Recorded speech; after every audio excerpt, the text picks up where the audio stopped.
Naunahan ako ng babaeng to ah. Iniiwan ako.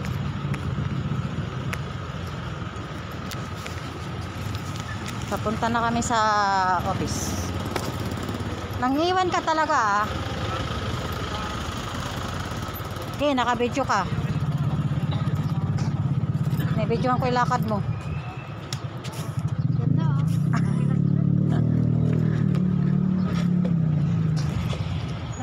Ano, nasaan ang motor mo dyan? Pag wala kang national ID, kailangan mo magpa-appointment. Bakit yung iba kahit naka-appointment, bakit pumila pa rin sila doon? Yun na nga ang pamamaraan nila eh.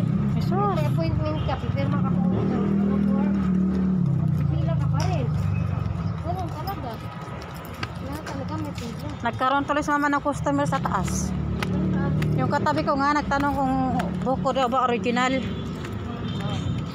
Sabi, ano yung buhok mo? Totoo ba yan?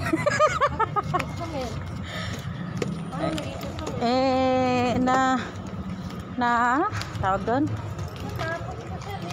Napag-usapan yung manghihilot ba? Yung anak daw niya, kailangan daw may ano. Nasa sa may ano, sa may interview, sa may ano, terrace, sa may ano, tower. Punta pa kayo doon? Oh, lapit lang naman sa atin.